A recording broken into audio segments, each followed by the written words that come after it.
Assalamualaikum warahmatullahi wabarakatuh. Perkenalkan, saya Ayu Andira dari kelas 11 IPA 5 nomor absen 06. Perkenalkan, nama saya Fikri Taufikur Rahman Suryaman, absen 12.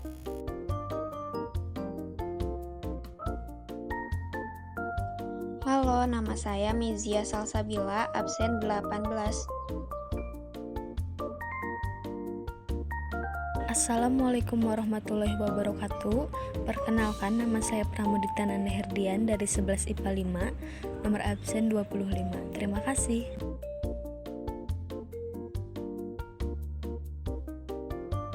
Nama saya Rifa Nurul Fahira, kelas 11 IPA 5, nomor absen 29.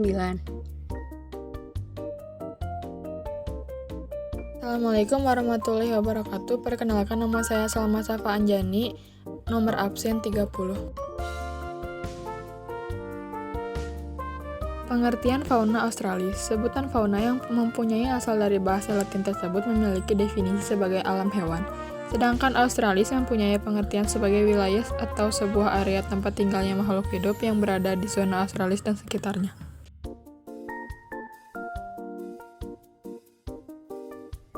Jelaskan hubungan antara pola persebaran flora dan fauna terhadap bioma. Jawab. Bioma merupakan suatu wilayah yang terdiri dari ekosistem besar dan luas dan terdapat flora dan fauna yang khas.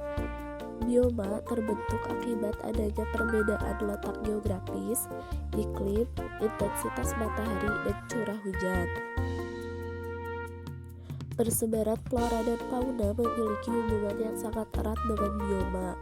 Karakteristik bioma sangat mempengaruhi jenis flora dan fauna yang dapat hidup.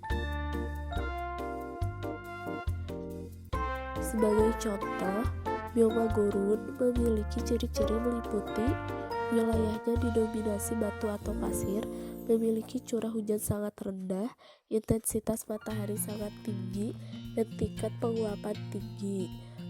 Flora dan fauna yang dapat hidup di gurun adalah yang mampu beradaptasi dengan kondisi tersebut, yakni tumbuhan kaktus dan kurma serta hewan unta. Flora dan fauna yang tidak dapat beradaptasi dengan keadaan tersebut tidak akan ditemukan di bioma tersebut karena tidak dapat bertahan hidup. Jadi kesimpulannya, karakteristik bioma sangat mempengaruhi jenis flora dan fauna yang dapat hidup.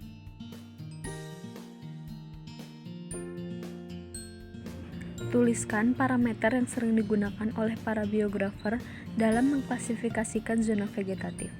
Parameter dalam geografi untuk mengklasifikasikan zona vegetasi paling sering menggunakan faktor klimatik, yaitu ada suhu, kelembapan, dan curah hujan, di mana hal ini berhubungan dengan kondisi geografi, yakni tentang lintang. Pengklasifikasian ini sering disebut juga dengan bioma yang terdiri dari bioma padang rumput, gurun, hutan tropis, hujan musim tiaga, dan tundra.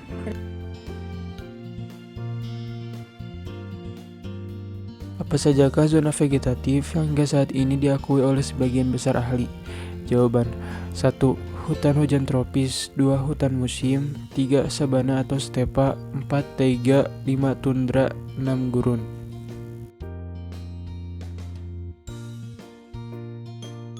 1. Hutan hujan tropis. Hutan hujan tropis adalah bioma berupa hutan yang selalu basah atau lembab, yang dapat ditemui di wilayah sekitar Khatulistiwa, yakni kurang lebih pada lintang 0 derajat sampai 10 derajat ke utara dan ke selatan garis Khatulistiwa. 2. Hutan musim. Hutan musim merupakan hutan yang terdapat di wilayah dengan musim kemarau yang cukup lama. Hutan musim tumbuhannya cenderung bersifat homogen.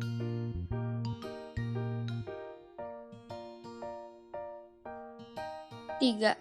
Sabana. Sabana adalah padang rumput yang dipenuhi oleh semak atau perdu dan diselingi oleh beberapa jenis pohon yang tumbuh menyebar, seperti palem dan akasia.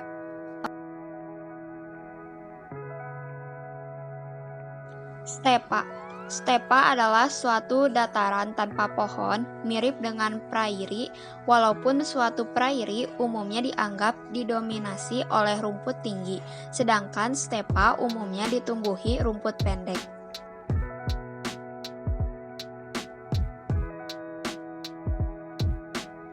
4. Taiga.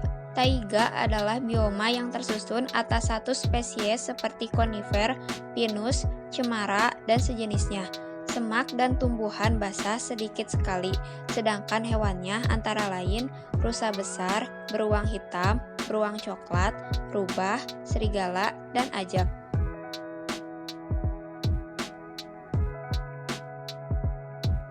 5. Tundra. Tundra adalah suatu bioma tempat terhambatnya pertumbuhan pohon dengan rendahnya suhu lingkungan sekitar.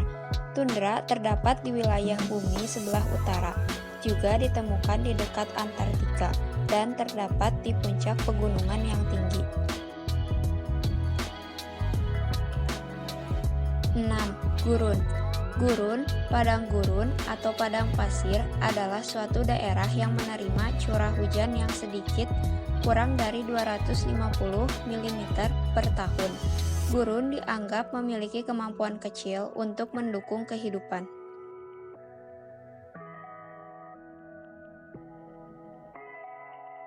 Alfred Russel Wallace membagi zona biogeografi dunia menjadi 6 zona.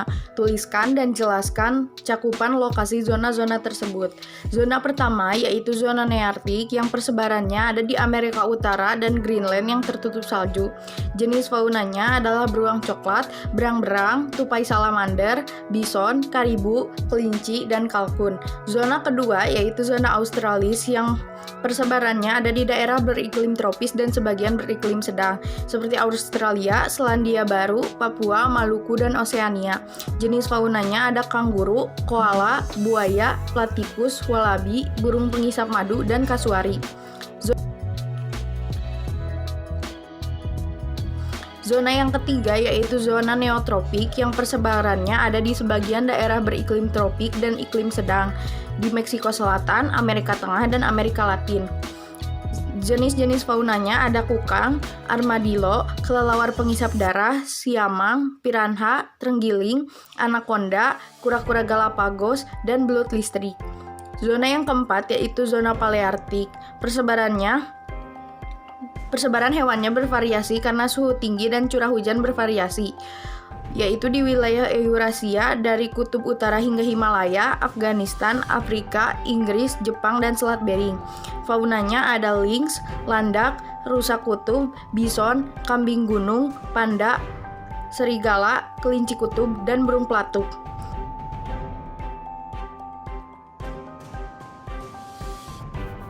Zona yang kelima yaitu zona Etiopian, yang persebarannya ada di wilayah Afrika, Madagaskar, dan dataran Arab Selatan, yaitu bagian utara Etiopian yang berupa gurun Sahara. Fauna, gorila, simpanse, cheetah, jerapah, zebra, lemur, babon, singa, kuda Nil, dan unta. Zona yang terakhir adalah zona oriental yang persebarannya ada di wilayah iklim tropik dan dominan hutan hujan seperti benua Asia Selatan dan Asia Tenggara.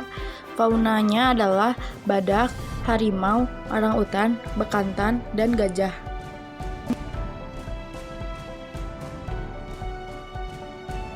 Kesimpulan, dapat dilihat bagaimana keenam kawasan dibagi sesuai wilayahnya dan memiliki ciri-ciri habitat atau keadaan lingkungan tertentu. Oleh sebab itu, setiap kawasan hanya didiami oleh fauna yang memiliki habitat seperti kawasan itu.